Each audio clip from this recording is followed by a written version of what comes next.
judge, and you can say, I liked this part, this wasn't helpful, but we always be thinking like, what's helping you for this school year? The goal of what we're doing with MNHSA is to provide professional development or help for teachers that are in hybrid or micro schools. Very unique settings. They have their own set of issues and problems, and we want to make sure we're valuable to those folks and what we're doing. So we are going to take a look at this. If I go a little long, you're not going to be upset with me, right? Yeah. Okay.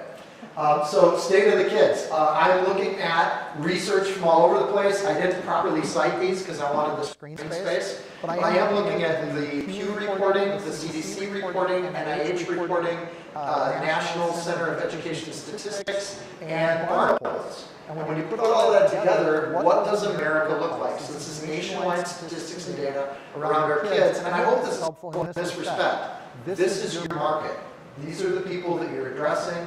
The kids that are walking into your schools will likely have much better statistics than this because you have a certain kind of family that is looking at micro schools. And part of why they're looking at micro schools is what you see here. So I hope this helps in that regard. Are you ready? Will your slides be distributed at some point, or what's the plan for that? Yes, but I hadn't thought of that, so thanks for bringing it up. Yes, we'll distribute it with everybody who has emails on the list. But here you go, we'll dig right in. NAEP testing 2024, a National Assessment of Educational Progress. This is the official set of tests that came into me with No Child Left Behind. How are they doing? So I looked at 2019 because their excuse right now is COVID. Well, COVID hit, and then we had all these problems. But the reality is, since they put these into place, test scores were skyrocketing before No Child Left Behind. If you go from like the 50s to the 80s and 90s, test scores in math and reading were going up very consistently across the country. Then No Child Left Behind hit and plateau with very minor increases. And then 2017, 18, and 19, something kind of unique started to happen. The scores started to go down. And so instead of going up, they started going the other direction. So instead of, okay, if you're a conspiracy theorist, COVID is a really convenient way to hide those numbers. Because now they have a reason why the numbers are going down. But they have consistently been going down, and since 2019, reading proficiency in 4th grade, but then you'd think if you have them from 4th grade to 8th grade, proficiency would go up, but it hasn't been. And again, the level of this is 4th grade reading level versus 8th grade reading level, but they're not making gains. Below basic scoring or reading proficiency is what everybody should be at. So part of the way to look at that data is only 1 out of 3 students can read at level in government schools. And again, NAEP testing is just government and charter schools. Only 1 out of 3 kids reads at level across the country. Below basic, which means they are not proficient, is 40% of kids in government schools in both 4th grade and 8th grade are not proficient in reading. This is why schools have after-school reading programs, and they're trying to panic to try to fix that because the numbers are horrible. Math is the same way. Again, these scores are significantly worse than they were in 1980. At proficient levels and that sort of thing. So we're talking about double-digit significant drops in skill across the board. Then you've got this, at the National Center of Education Statistics. I just thought this was hilarious because I wanted to double-check the numbers. So this is our U.S. government, here's our data on things, and then this is above proficient, at proficient, basic, and below basic numbers. Completely different than what the testing agency said they were. Totally different numbers. Again, when you add them up, they don't add up to 100. So I thought that was really funny that people trying to show us our math proficiency can't add the numbers. And then it doesn't work right. So I just wanted to share that with you. The data on this is clearly being, somehow or another being changed between when you go to the testing agency for when you look at the government websites. And then this number 2, this comes out of a Barna poll. How many kids in America are reading just for fun? And the number is 14% of kids. 1 out of 10 kids reads just for the fun of it. This number again used to be at like 50%. And then think of your schools. How many of your kids just read for fun? And as a school, to what degree do we encourage just reading for fun or allow time for that in school day? The numbers are going to go all over the place. So, state of the kids, absenteeism in America. Before I even put these numbers up, think of your average kids, how many school days a year do they miss? And that would change based on where you're at, what kind of kids you serve. And across America, the average is, and the most recent numbers I could find was 28% of kids miss 10 days of school or more in a given school. Not shocking, okay. Social media, 90% of them are on YouTube, Instagram, or Snapchat. 90% of school-age kids are on the phone or doing apps. We do have tech talk later this afternoon. That could be a bad piece of data, but if you use it creatively as an educator, this might be something you use to your advantage and actually teach them some skills there. Physical activity, I know secretary, you guys do a lot of outside stuff and gathering people. Physical activity is 20 to 28% of 6 to 17-year-olds are outside doing something or active for 60 minutes or more. Very low number of physical activity, which then has an obesity number that, oh yeah, I did for that, I don't think I did for that. Only 20% of kids, or 20% of our kids are obese, according to medical standards or the CDC. So I don't know if that's something you're seeing in your schools or what's substance abuse. These numbers get scary. Are you ready? 8th graders, 1 in 10 kids are using alcohol at least once every 12 months, or once within 12 months. So our kids are drinking. The numbers on this in 10th grade go up. 1 in 4 kids is using alcohol. And by 12th grade, it's nearly half of our kids in America are drinking before they finish high school. Nicotine use. The way I did these numbers is I showed you with alcohol, but this is 8th grade, 10th grade, 12th grade, nicotine use. Nicotine use looks like a high number, but that's actually down. If you go back 10 years or 20 years, we had more kids experimenting or trying nicotine. And again, this is how you use nicotine within the last year. Do we know, excuse me, on the alcohol use number, what the trend is there? Oh, it's skyrocketing. It's going way up.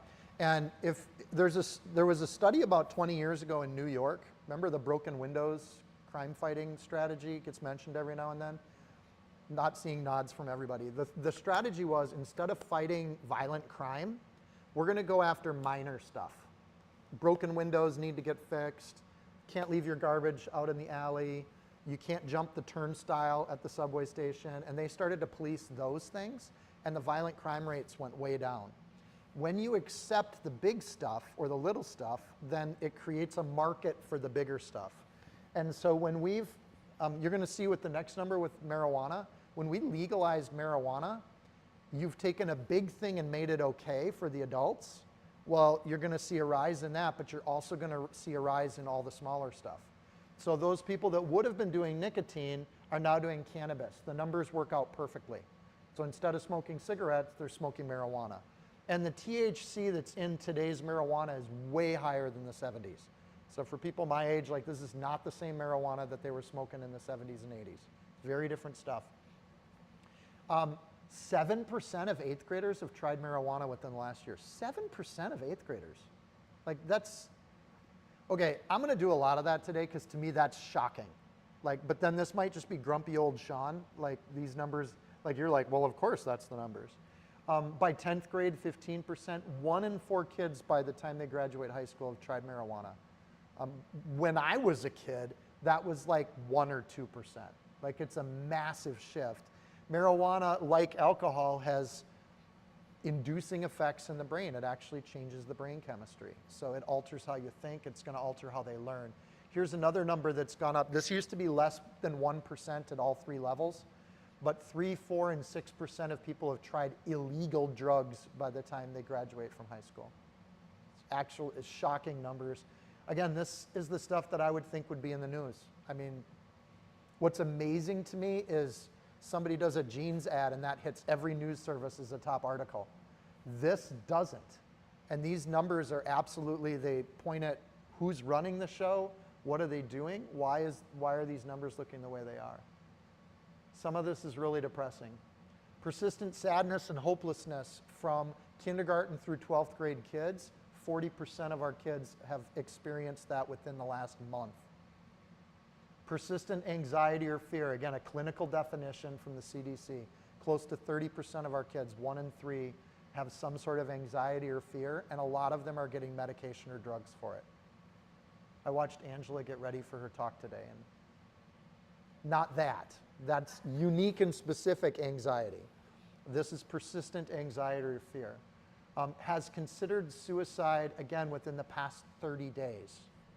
20% of our kids in America have considered suicide in the past 30 days, which then it shouldn't surprise us that that's there. Uniquely, and I threw this in not just to target a population, but 40 and 50% of LGBTQ or trans kids have considered suicide within the last month. So when you look at mental health statistics, it is not mentally healthy to be part of those populations. It significantly raises your risk. The question is, what causes what? Is one causal of the other? And depending on where you're at on the political spectrum, the causal is what flips. Are you suicidal because of the identity, or has the identity made you suicidal? Either way, statistics show it's a crisis for those populations. If you have a kid that's in that world, you should assume that they've considered suicide, and you should start to, as an educator, you should move into that mode of suicide prevention with some of those kids. Which makes sense then that the attempted suicide rate in America has skyrocketed. An attempt of suicide is not always successful suicide. Sometimes it's a cry for help situation, but these are only the ones that have been documented. A lot of attempted suicides are kept within the family. They're not brought to the schools or any government officials, or they're not brought to the police so they don't get recorded. So really this is just a voluntary kind of stat. Another thing to know as educators is that all of these numbers are higher with females than they are with males, all the time on every one. So when you look at mental health issues, our females are suffering a lot more than the males are. More mental health, this coming from Reuters, and a preteen was a number that stood out. I'd already said suicide rates have gone up. They've tripled in a very short amount of time for preteen kids. Preteen kids, this used to be 0. And again, back when I was a kid, all I could think about was getting my next Star Wars action figure and going down to the park and either playing baseball or building forts. Preteen, right? So this is up to 12 years old, but suicide rates of mental health issues we just talked about because it's an abnormal, self-destructive behavior. So that's definitely something that would be part of the poor mental health statistic in the 70s.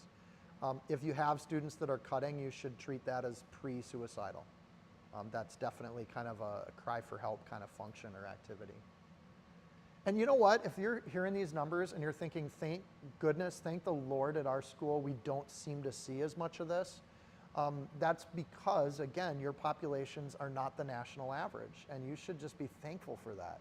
But know that as you're recruiting families and you're recruiting kids that are struggling at the public schools, they're likely in one of these categories. That's why their parents are searching for another setting for their kid. And so that's part of what you need to be thinking about. Elfrida?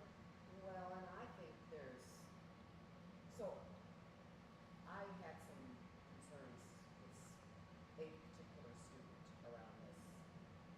From a Christian background, all my kids are Christian.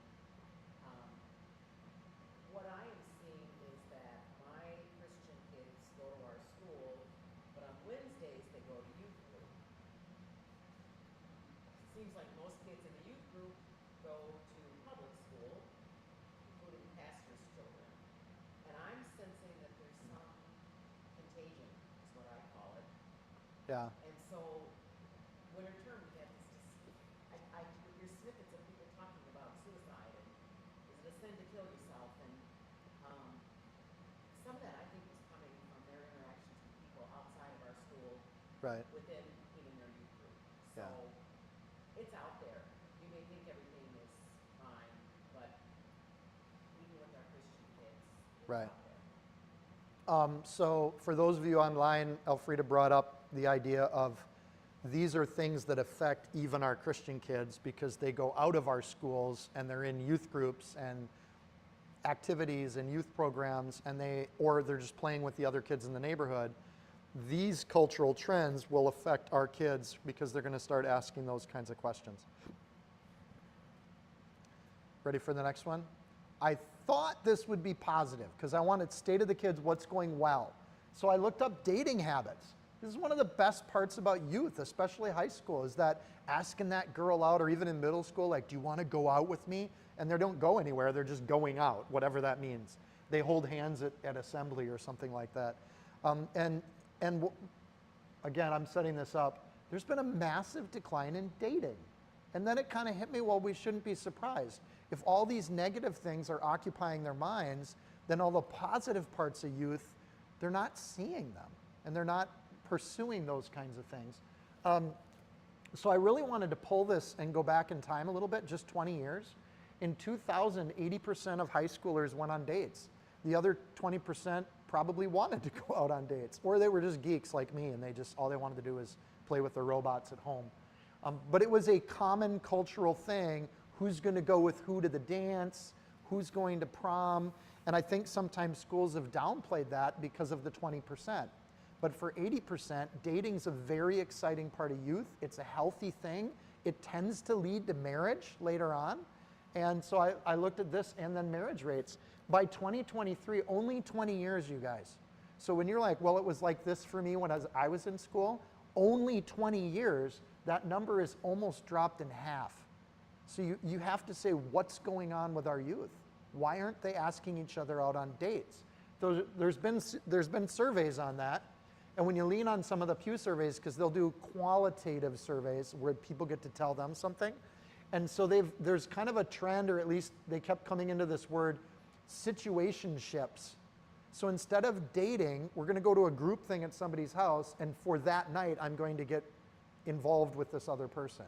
Usually for a relationship, you're not actually dating, you're just messing around.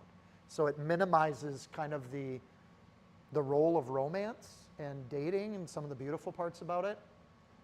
Vox surveys says digital communication has started to dominate relationships between each other. It is easier for me to text a young lady in high school than it is for me to actually have a face-to-face relationship with them. And so fake relationships are dominating real relationships. Now, if you're a teenager, you would argue with that and say, well, texting is a real relationship.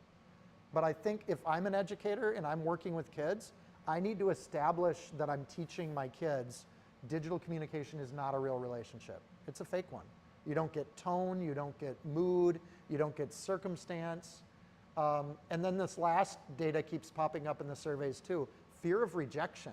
We have really conditioned kids for this generation that if you do anything to make somebody else uncomfortable, you're at fault.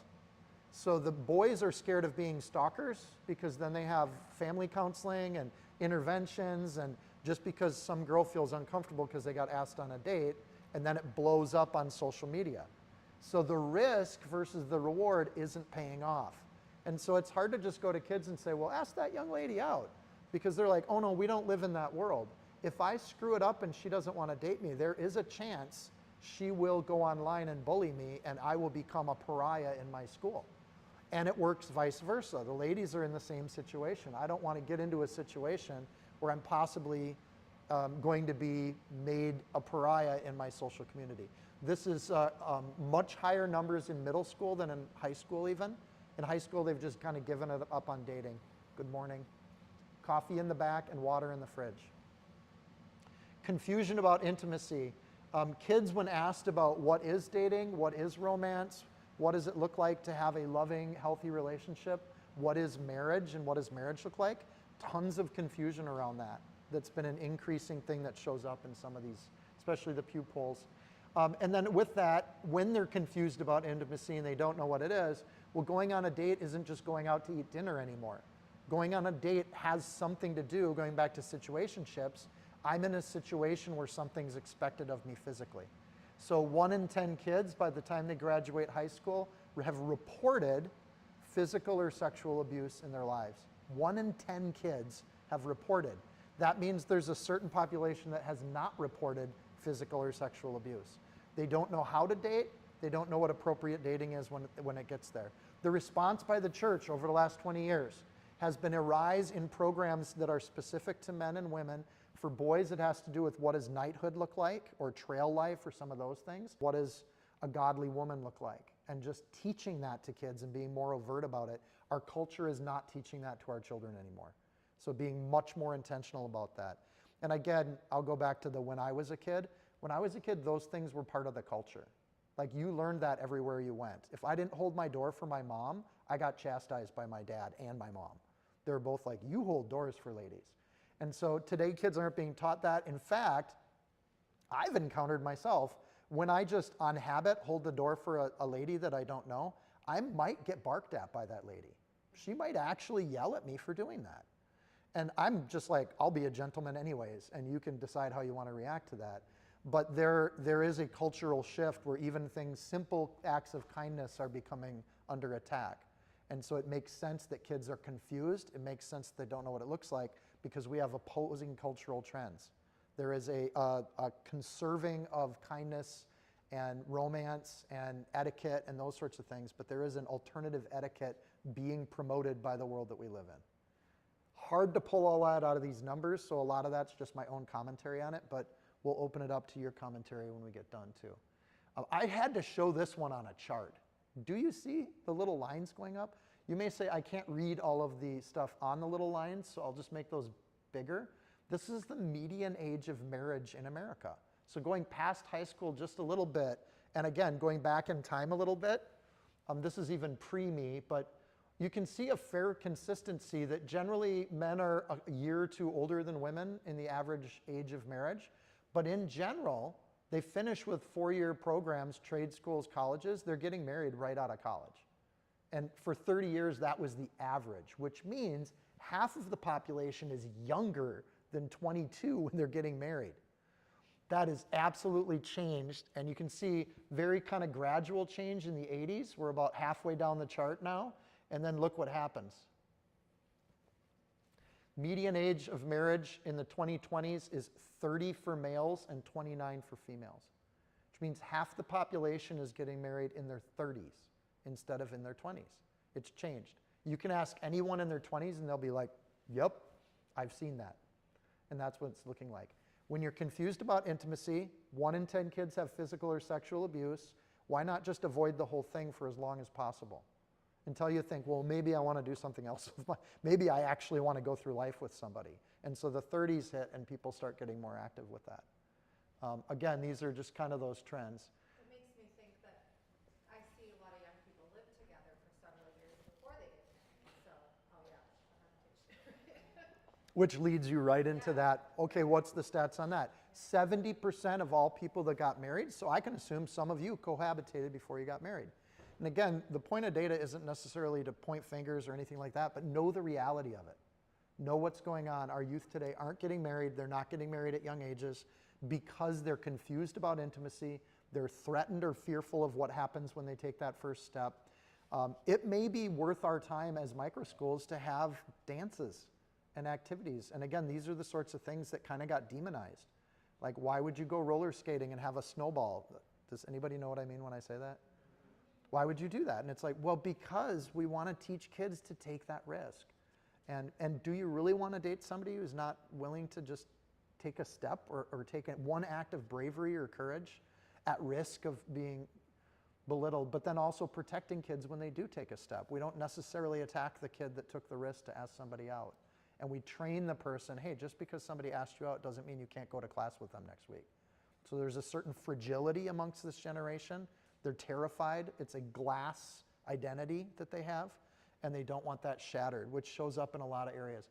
Again, tie this back to mental health and what's happened with the mental health rates, the first few slides we looked at.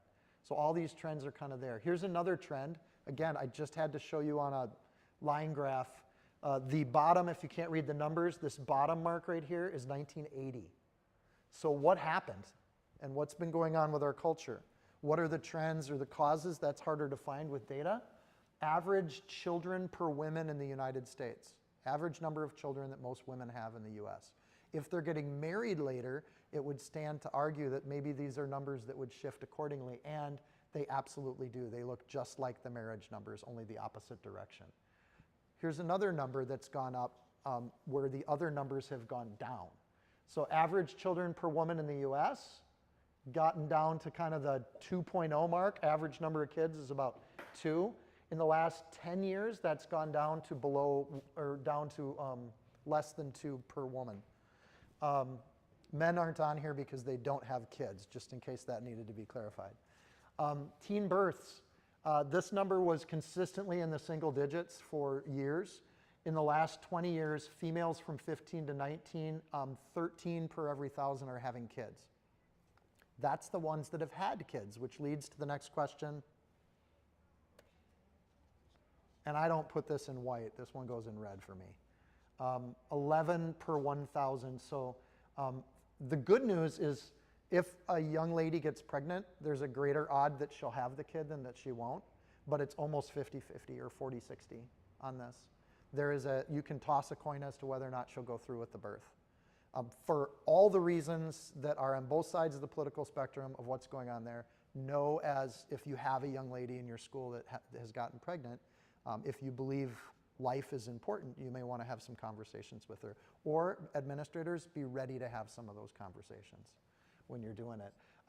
4% of minors are, at least this is the statistics that, and again, when I looked around at different places, I tried to pick the most conservative on this because some abortions are happening without getting reported.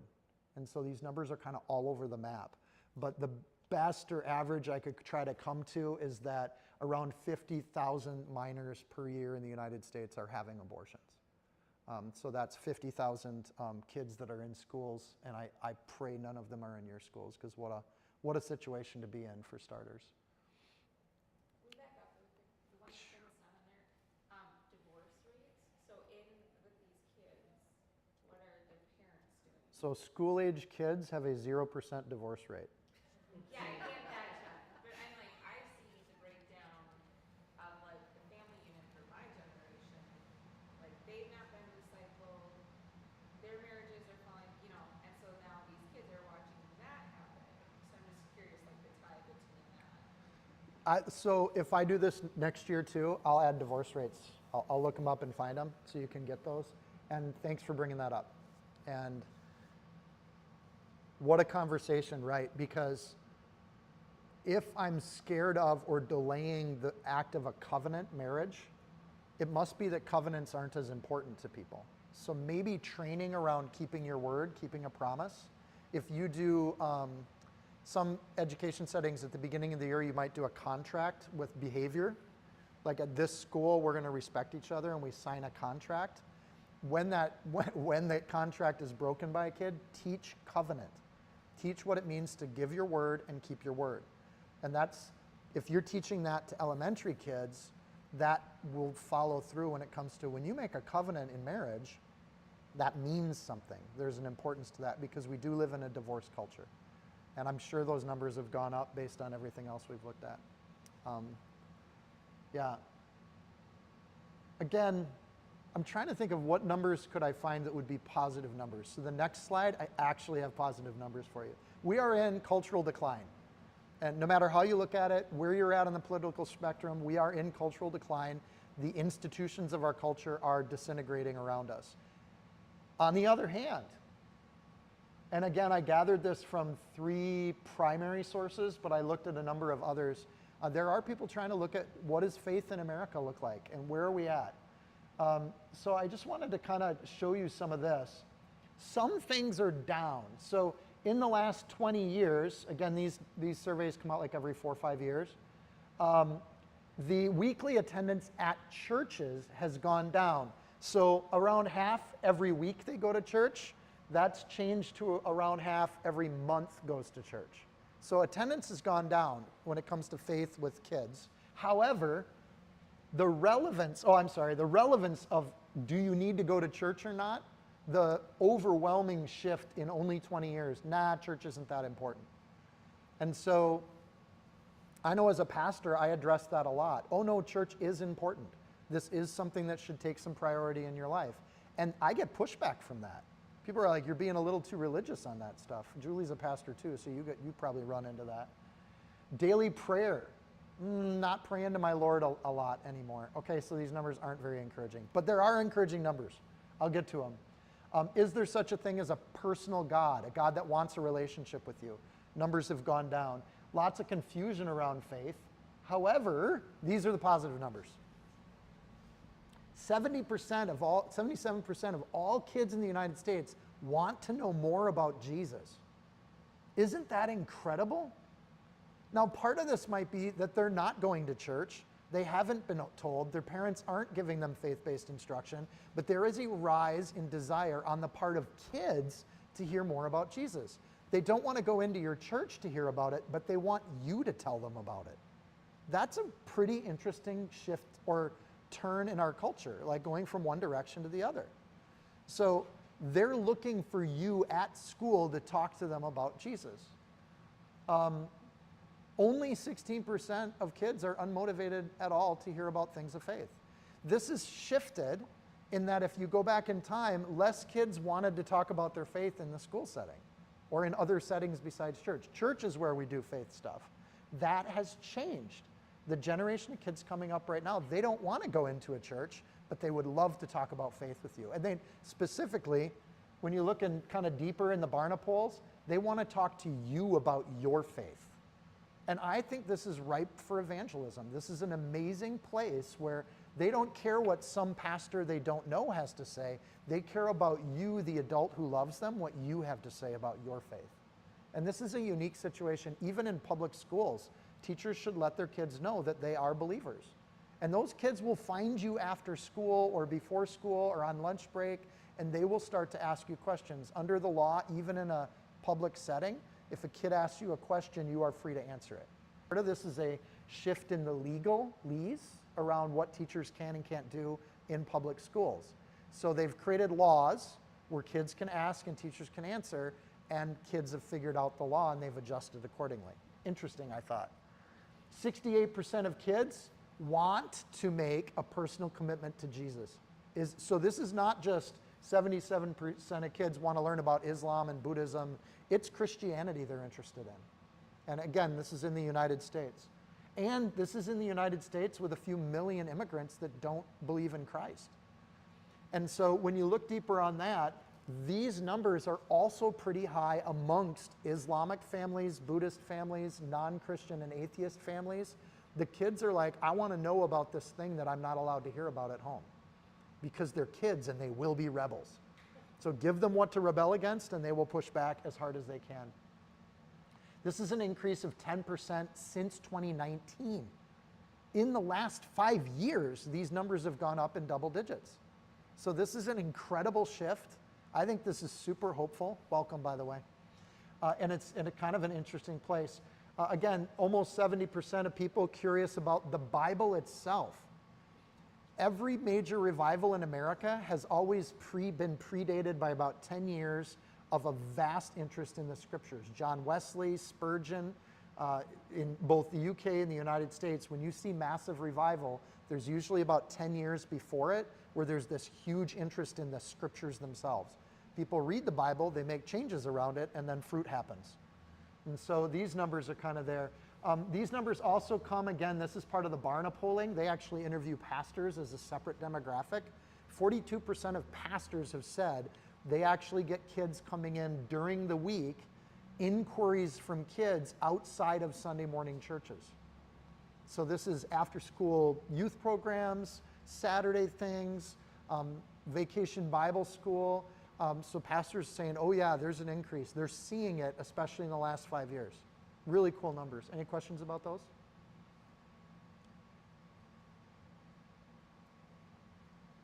All right. Hybrid and microschooling in America, state of the kids. 220% increase in the last 5 years. That amounts to 95,000 microschools across the country as of right now. I'm hoping these are surprising numbers to you. Like, you are not alone. We have a small group here right now, but you are not alone.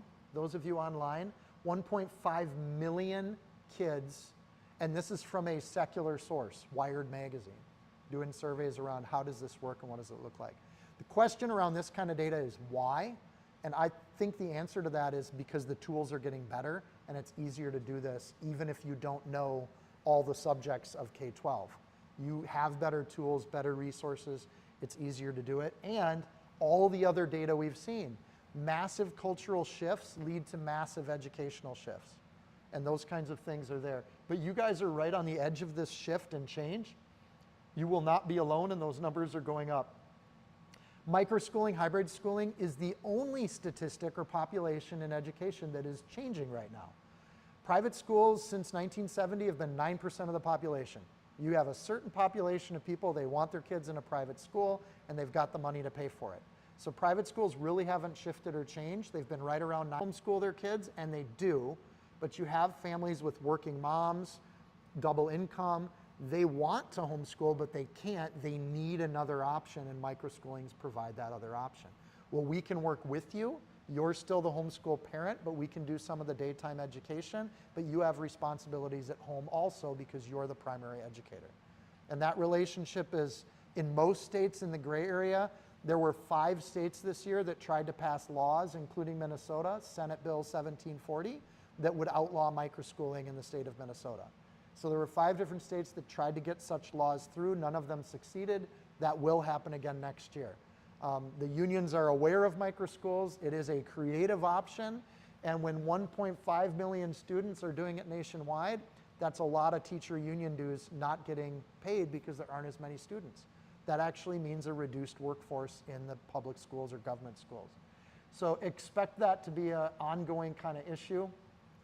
Average size of a microschool across America is 22 students. This is not your ed choice. This is another ed choice. Tuition across America, I thought this might be helpful information. Average tuition, about 3 out of every 4, it's less than 10 grand, but about 1 out of every 4 microschools are less than 5 grand a year. And I don't know where your tuitions are at, but that might be something we want to talk about. What does microschool tuition look like in Minnesota? What does it look like outstate versus in the metro? And starting to do that. Average tuition for private school across America is right around $18,000 per kid. So just comparing, like, micro schools are doing an equitable job of educating on the test scores, but they're doing it for almost half or less than half of what a private school is doing it for. And part of that is facilities. You're not paying the same price for facilities. And part of it is when you're looking at a private education, some of those institutions have been around since the 50s and 60s, and they just have a different set of requirements. So that's the state of the kids in America. What data did you not see that you would want to see as of next year? Divorce rates, I got that added. Elfrida, you had one too, right? Cutting statistics, right. The other thing I thought of when they were talking about decreased numbers of kids was the introduction of contraception and how many teen girls are on birth control. Which, interestingly, I think half of them go on it for skin reasons, and doctors prescribe that so often, and it's so detrimental to women's health. But, yeah. Skin reasons. Birth control. I'm a guy. That actually helps with complexion. We'll put you on birth control. Why not just get some Clearasil? That's not how they do it anymore. Okay. So birth control data. Cutting. Divorce rates. You know, Barn has done a lot of stuff on biblical worldview. I think that would be interesting.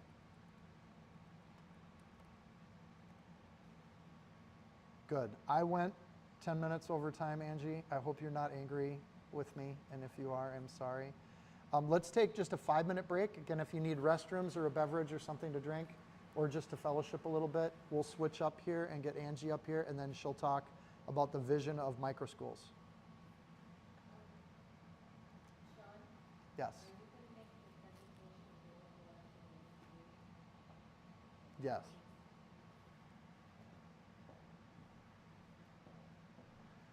That might be